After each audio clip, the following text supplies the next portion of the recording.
Olá, sejam todos muito bem-vindos à Bancada em Terapia. Se você é novo por aqui, seja bem-vindo. Meu nome é Ana Campos, eu sou bióloga, especialista em biologia molecular, em citometria de fluxo e atualmente eu estou à frente do Centro de Processamento Celular da UFRJ. E eu trouxe esse vídeo para compartilhar com vocês, porque ele exemplifica muito bem o propósito que eu tenho com este canal, né? Que é discutir os achados científicos, achados laboratoriais, aplicados à rotina clínica, né? Então, o meu propósito é fazer uma ponte de um conteúdo mais teórico, mais básico, aplicado à prática clínica contemporânea. E um grande exemplo disso é justamente o transplante de células-tronco hematopoéticas. Eu li esse artigo, achei extremamente didático, falei, gente, eu vou trazer esse artigo para quem gosta desse assunto, e se você caiu aqui no Bancada e Terapia, é certamente porque você se interessa por assuntos de laboratório associados à prática clínica. Então, seja muito bem-vindo e eu espero que você aprecie este artigo, assim como eu apreciei também. Ele é um artigo de revisão, ele é, na verdade, uma homenagem feita aos 60 anos do transplante de células-tronco hematopoéticas.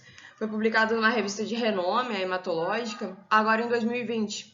Eu não sei quando que você vai assistir esse vídeo, mas nós estamos em 2022, então eu estou fazendo uma leitura com vocês de um artigo que foi publicado há 2 anos atrás, quando a história do transplante de medula óssea comemorou 60 anos. É um artigo de revisão, então ele conta toda a história, a evolução do transplante e eu verdadeiramente espero que você aprenda bastante com essa história e se delicie também com esse passo importante dado na medicina contemporânea. Então, vem comigo. O nosso propósito hoje é contar a história das células tronco hematológicas aplicadas ao transplante e todos os desafios e progressos alcançados ao longo desse tempo.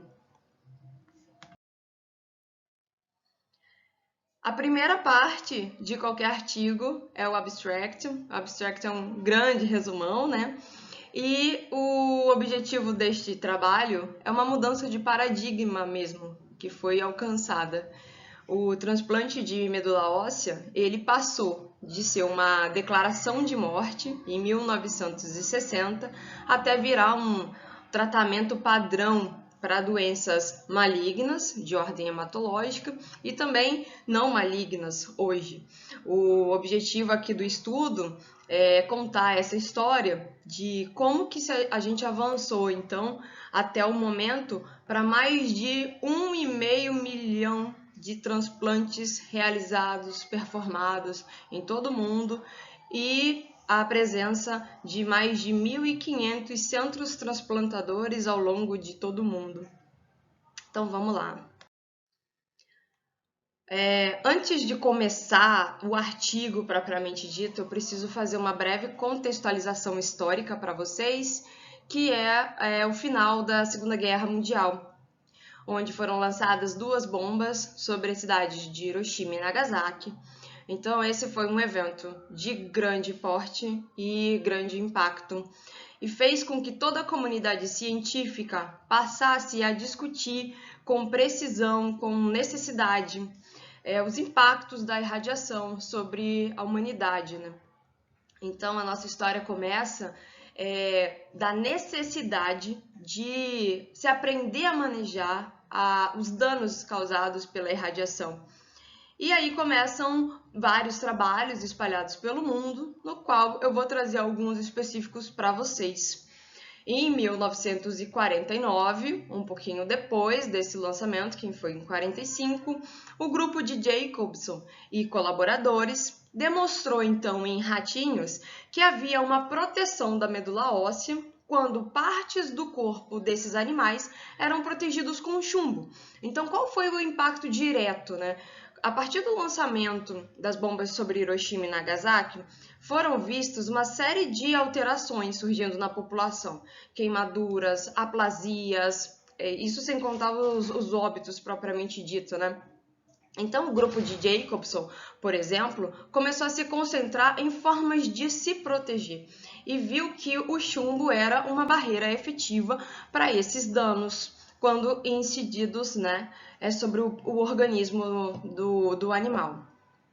Na sequência, em 1951, um outro grupo de trabalho também passou a tratar os ratinhos que tinham sido expostos à radiação corporal total com medula singênica. Então veja, neste momento a gente já sabe que a irradiação é capaz de gerar um dano, gerar uma aplasia medular.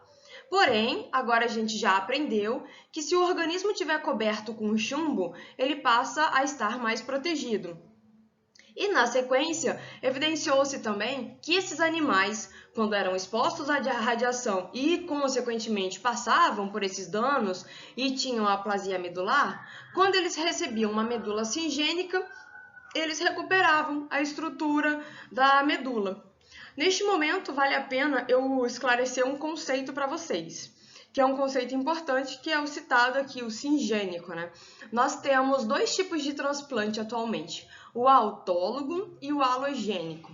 O autólogo é quando o organismo, o paciente, recebe a amostra oriunda do seu próprio corpo. Existe um processo de mobilização, retirada das células CD34, e uma reserva até que ele recebe um tratamento e posteriormente ele vai receber o próprio produto dele, o material dele, novamente agora nessa medula, nesse organismo tratado. Quando a medula é halogênica, o segundo tipo de transplante, agora o paciente recebe um produto não seu, de origem, mas de uma outra pessoa. E aqui, nesse caso, uma medula singênica é, de fato, um transplante halogênico, né? O ratinho estava recebendo um produto de outro animal, só que esse animal era gêmeo, era idêntico a ele. Então, medula singênica é uma medula idêntica, apesar de não ser própria. E isso gerou uma publicação, né? Esses achados geraram uma publicação muito relevante para a época, que é a hipótese celular, que é mostrar que a medula, uma vez aplasiada, destruída, era capaz de ser repovoada pelas células transplantadas. E isso fez com que, na prática, a gente ficasse, assim, extremamente feliz, né? Foi um momento de empolgação, assim, para as pessoas. Porque, veja, se eu consigo destruir uma medula e logo na sequência repovoar esse organismo com células saudáveis, poxa, eu estou à frente de uma possibilidade muito grande de tratamento de doenças hematológicas, certo? E foi aí que um grupo importante na época, em 1965, descreveu justamente isso que a gente está falando, que é um caso de leucemia aguda, que foi tratada com irradiação e, uma vez aplasiado, começou a receber novas medulas. Eu preciso fazer um parêntese aqui, um parêntese grande, na verdade, que hoje em dia isso não é feito, tá? Esse era um tratamento experimental, a forma como foi conduzido era reflexo da falta de conhecimento da época. E dada a gravidade do quadro, entendeu-se que era viável. Hoje em dia, não é isso que acontece. A comunidade científica e médica tem muito mais controle de como é feito o processo de transplante. Mas vamos lá para o contexto histórico, né? Na época foi isso que aconteceu. O paciente foi aplasiado via irradiação corporal total e recebeu 6 medulas em momentos pontuais, ou seja, ele recebeu o primeiro produto, não houve pega desse produto e assim sucessivamente, com o segundo, terceiro, quarto, quinto, até que de repente ele recebeu a medula de um dos pacientes e pegou e gerou uma novidade, uma questão que até o momento não era conhecido, que é um conceito novo, que é a doença do enxerto contra o hospedeiro, daqui para frente sempre tratada como GVHD.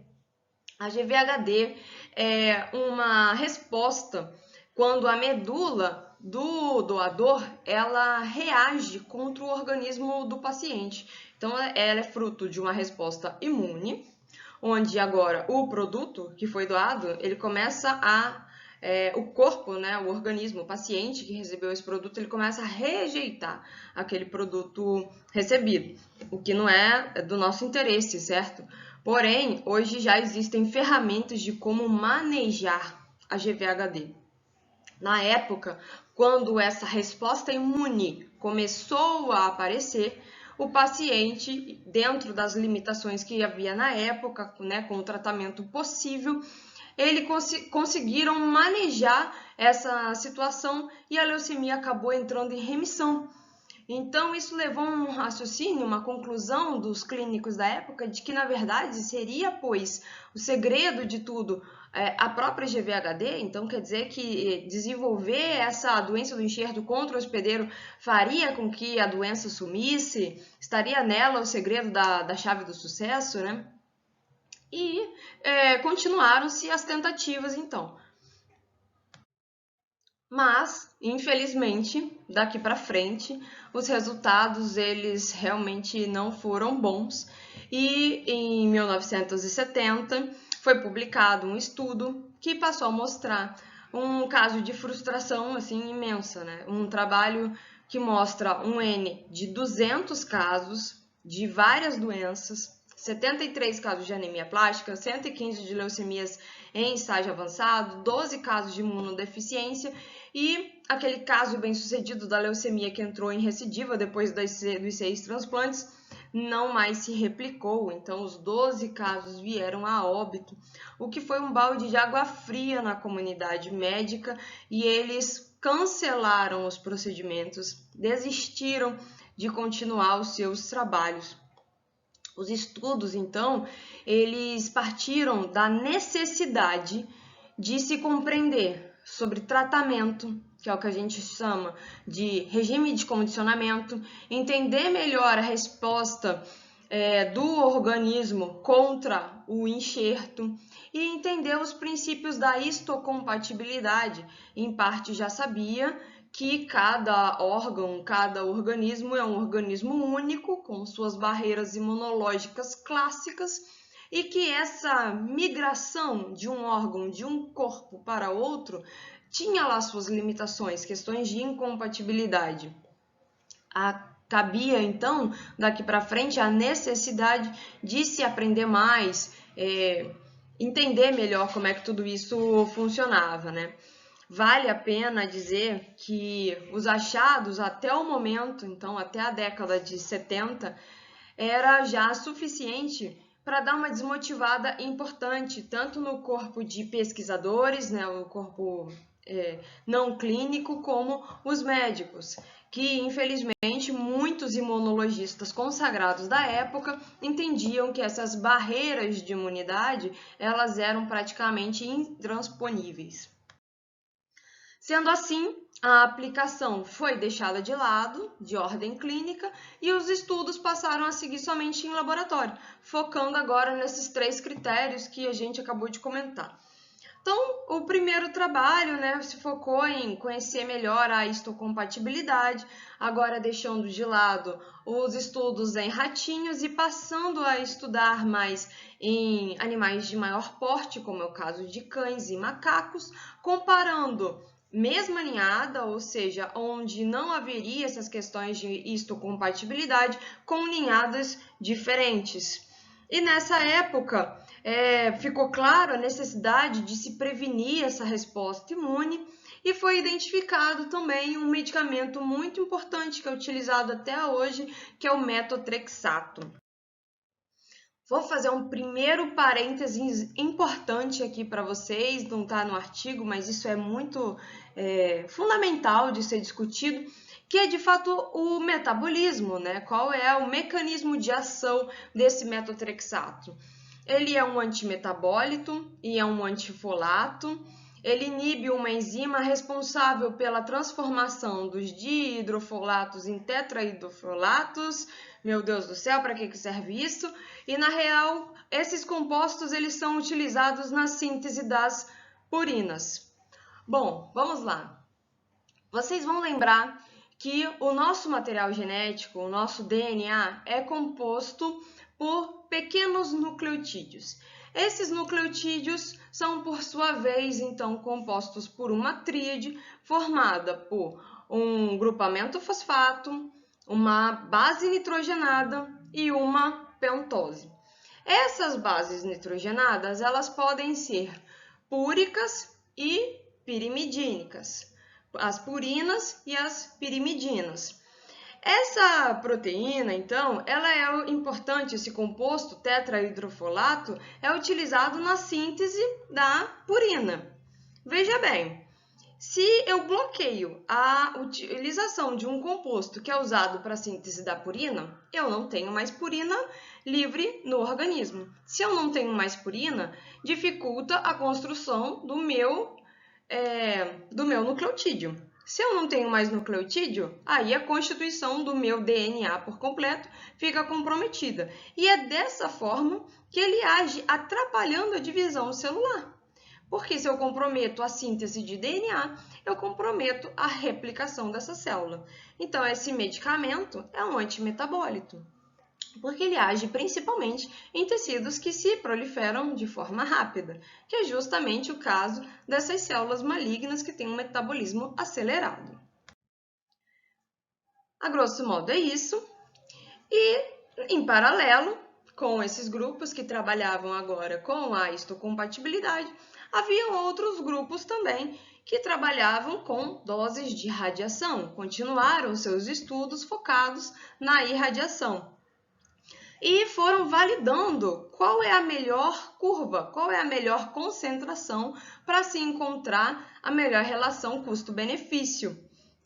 O que eu quero? Eu quero encontrar o ponto de dose que seja ótimo, máximo, para gerar a melhor qualidade de resposta, porque o meu objetivo não é ferir ao paciente, é ferir somente essas células alteradas, que no caso foram feitas uma série de validações que partiu de uma dose altíssima de Grace num momento único, até doses espaçadas e agora cada vez menores. Vale a pena lembrar que essas doses menores, em torno de 2 Grays espaçados, 1,5 Grays espaçados, é o que se usa hoje ainda sob uma condição controlada. E, por fim, uma terceira linha de pesquisadores se concentrava agora em entender melhor regime terapêutico, entendendo que se novas drogas fossem desenvolvidas e se a gente entendesse melhor como que esses medicamentos funcionavam, a gente conseguiria propor ao paciente algo que fosse mais efetivo e menos danoso. Foi aí que recebeu em destaque duas drogas que são utilizadas também hoje, que é a ciclofosfamida, que é imunossupressora e não mieloablativa, e o busulfano, uma droga muito comum também na rotina do laboratório, na rotina clínica, né, do transplante. Tanto a ciclofosfamida como o busulfano, eles são agentes alquilantes. Vem comigo, anota isso aí agora. O que seriam esses agentes alquilantes? Agentes alquilantes são moléculas que são capazes de reagir com átomos nucleofílicos e formam uma ligação covalente, ou seja, eles são capazes de transferir um ou mais carbonos para uma determinada molécula. E aqui a gente cai na mesma situação do nosso nucleotídeo. O que a gente tem lá no nucleotídeo? A pentose, o fosfato e a base nitrogenada. A base nitrogenada tem pontos livres de hidrogênio que são perfeitamente viáveis de se transferir um ou mais carbonos para esses átomos nucleofílicos. Ou seja, no momento que eu exponho uma molécula de DNA a esse agente alquilante, eu promovo sobre esta molécula a incorporação de carbonos, sendo que um carbono é um grupamento metil, vocês vão lembrar. 2 carbonos, um grupamento etil. 3 carbonos, um grupamento propil. E assim sucessivamente. Então, o que esses penduricalhos de carbono no meu nucleotídeo de DNA vai gerar? Vai gerar um comprometimento em todo o seu processo de replicação. Ele pode gerar lesão na fita de DNA, ele pode gerar um dano, uma lesão que venha gerar uma mutação. E vocês vão lembrar também, quando eu falo de apenas um carbono, que é a transferência de um grupamento metil, que um dos processos mais conhecidos, melhor caracterizados, epigenéticos, é justamente a metilação, que é a transferência desse grupamento com um carbono só. E o que a metilação faz na nossa molécula de DNA? É capaz de silenciar genes importantes. Ou seja, esses dois compostos, agentes alquilantes que são capazes de alterar a estrutura do DNA, fragilizando e, desta maneira, levando essa célula à morte. Bom, então, neste momento da história, isso data de 68 até 80, os grupos no laboratório seguiram seus estudos focados em histocompatibilidade, regime de condicionamento e conhecimento de como tratar as doses de irradiação. Então, neste momento, agora a gente já tinha identificado o metotrexato como uma alternativa acessória ao tratamento e também já tinha uma compreensão maior do que se tratava, então, da GVHD. Desta forma, os transplantes clínicos voltaram a acontecer, tendo o cuidado de somente transplantes com HLA idêntico, complexo humano de histocompatibilidade idênticos, tentando diminuir ao máximo o risco de GVHD e agora usando o metotrexate. Então, já não voltou do zero como era antes, certo? E mesmo assim, GVHD continuava acontecendo em praticamente 50% dos casos. Foi vista uma melhora na resposta clínica quando essa droga, agora o metotrexato, ele passou a ser combinado com os inibidores da calcineurina, que são dois remédios utilizados com este propósito, de liberar os inibidores de calcineurina, utilizados até hoje, inclusive, que é a ciclosporina e o tacrolimus. Vamos entender também um pouco de mecanismo de ação, que é super importante. Então, em parceria ao uso do metotrexate, o metotrexate vai gerar dano nessa célula. Mas que tipo de dano que eu quero? Eu quero um dano controlado. Então, muitas das vezes é interessante, junto à molécula que gera o dano, gerar um inibidor que controla essa ação. Um dos remédios que vai ajudar a controlar esse dano gerado é a ciclosporina, que é um inibidor da calcineurina. Em rápidas palavras, o que essa proteína faz, essa calcineurina? Ela é uma proteína citoplasmática que, uma vez ativada, atua como fator de transcrição de várias interleucinas inflamatórias, IL-2, IL-3, IL-4, TNF, ou seja, essa ativação dessas interleucinas inflamatórias aumenta muito a resposta do enxerto contra o hospedeiro. Então, o que a gente quer? A gente quer inibir que ela seja ativada, quer dar uma diminuída no impacto da resposta inflamatória. E é uma ferramenta importante até hoje o uso da ciclosporina e do tacrolimus. Desculpa. Bom, agora na década de 90, uma nova estratégia foi executada, que é uma prática de infusão de linfócitos.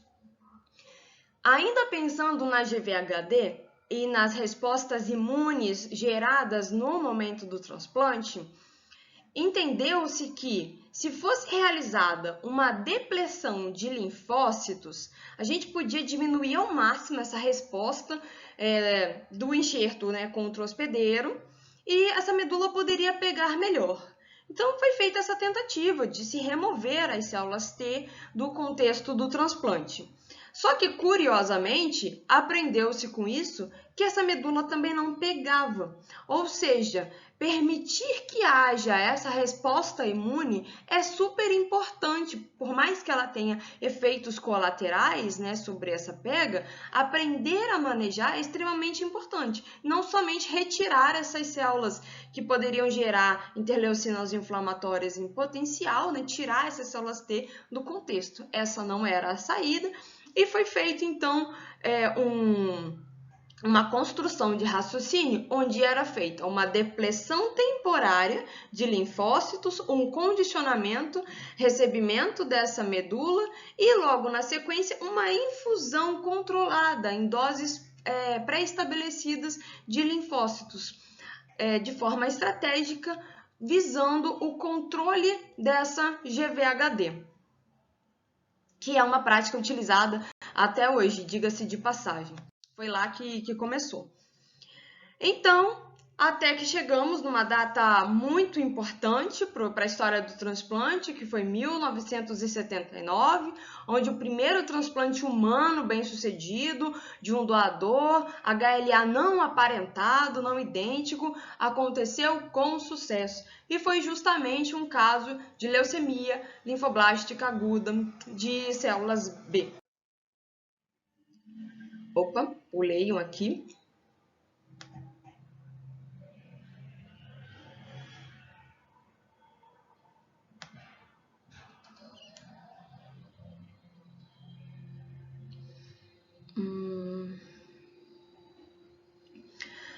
Uma outra droga que foi muito utilizada também nos novos regimes terapêuticos, assim como a gente falou lá da calcineurina, existe um composto que também foi desenvolvido e que ajuda hoje a prevenir GVHD, melhorando a resposta, né, ajudando nesse balanço entre o que é uma resposta do enxerto contra o hospedeiro aceitável e que não comprometa a pega. Foi o imunossupressor também MMF, foi um achado importante agora na década de 90, recentemente, né?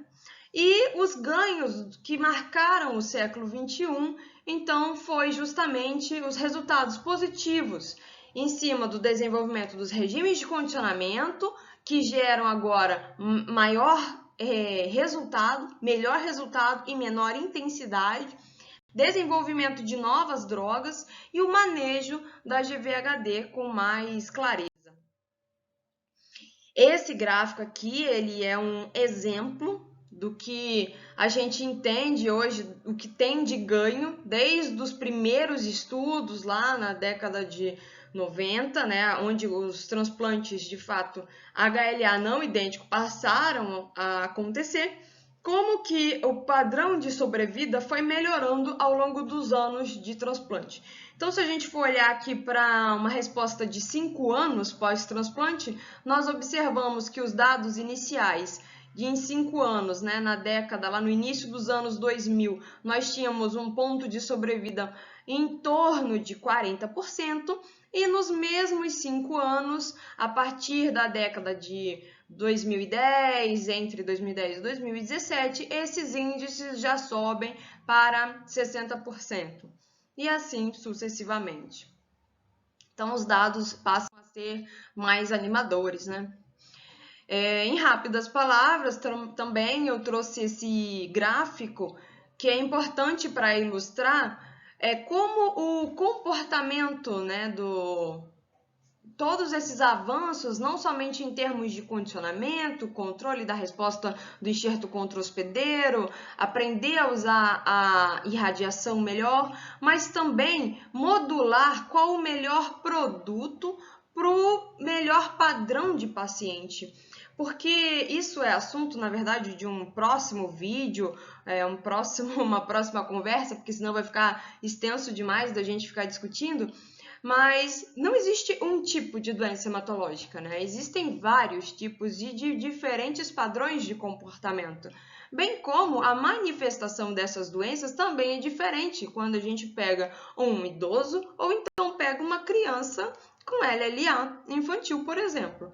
Então, o número de transplante ele vai crescendo a cada dia e também passando por alterações. Hoje já houve um tempo onde o cordão umbilical era uma super estratégia de uso, mas hoje em dia também é utilizado sangue, né, mobilizado através de produto de aférese, análise de produto de aférese, em substituição à medula óssea, que continua sendo uma super alternativa viável. Lembrando que este gráfico ele é um dado de número de transplante ao longo dos anos, mas ele é um dado mundial, então não necessariamente ele caracteriza a nossa rotina clínica aqui no Brasil, por exemplo, mas serve para ilustrar o contexto da evolução do tratamento. Esse gráfico também é bem bacana porque mostra a tendência de transplantes como alternativa terapêutica ao longo das últimas décadas. Isso é um reflexo do que tem acontecido nos Estados Unidos. Claramente, para a leucemia mieloide aguda, o transplante de células-tronco halogênico, né, é uma super estratégia que ajuda no manejo, né, do tratamento. E na sequência nós temos a LLA, as síndromes mielodisplásicas, inclusive outras doenças que aqui no Brasil, por exemplo, a gente usa controlar com transplante autólogo, como é o caso dos linfomas, né, linfoma de Hodgkin, linfoma não Hodgkin e o mieloma múltiplo. Bom, e o que fica aqui pra gente, até o momento, eu trouxe o passado, a evolução que foi conquistada nos primórdios do desenvolvimento do transplante, até chegar de fato em onde nós estamos, né? No momento em que estamos.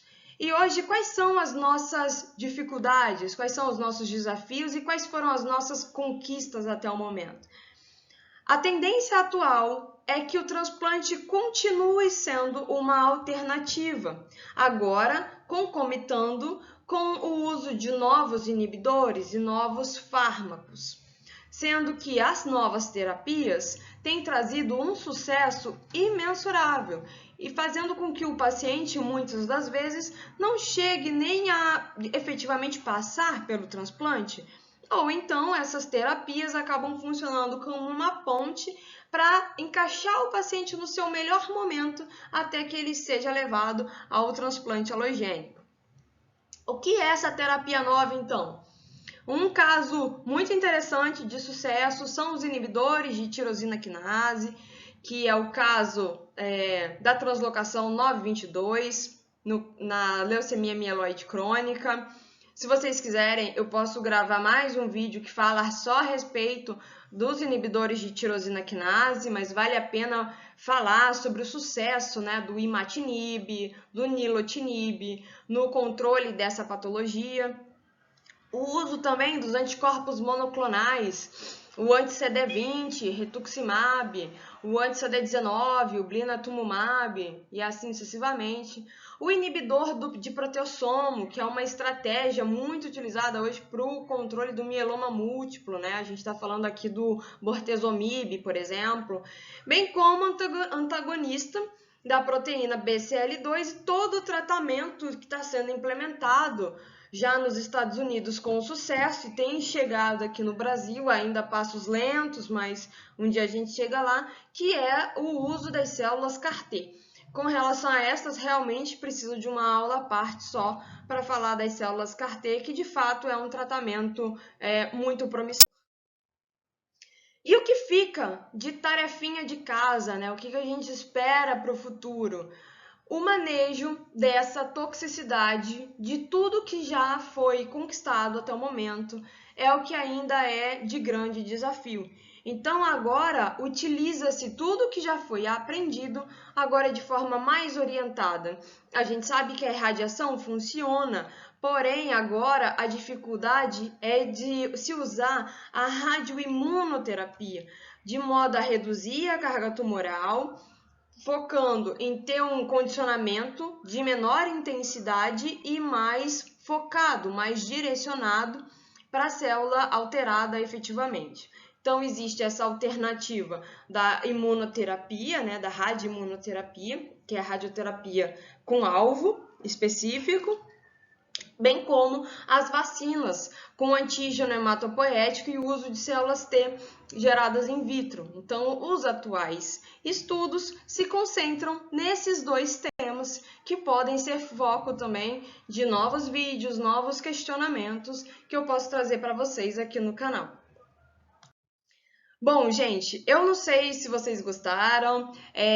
Quem gostou já deixa like e mais do que isso, já deixa um comentário se ficou claro, se gostou desse tipo de vídeo, se quer que traga mais conteúdo, se surgiu dúvida, porque o meu grande objetivo com isso é gerar uma comunidade onde a gente consiga, de fato, dividir conhecimento e crescer, né? Porque dividindo conhecimento, de fato, a gente consegue avançar de forma bastante promissora, né? Vocês vão trazendo dúvidas, eu vou trazendo também algum tipo de conteúdo, aquilo que eu souber, eu trago, aquilo que eu não tiver resposta, eu procuro, mas o importante é que a gente cresça junto, né? Eu espero que vocês tenham gostado de coração. Eu gostei muito de fazer esse vídeo, então já deixa a sua resposta, porque isso aí me motiva a saber o que de fato me interessa para trazer conteúdo mais direcionado. Bom, por hoje é isso. Espero que vocês tenham aproveitado. A gente se vê numa próxima. Tchau, tchau!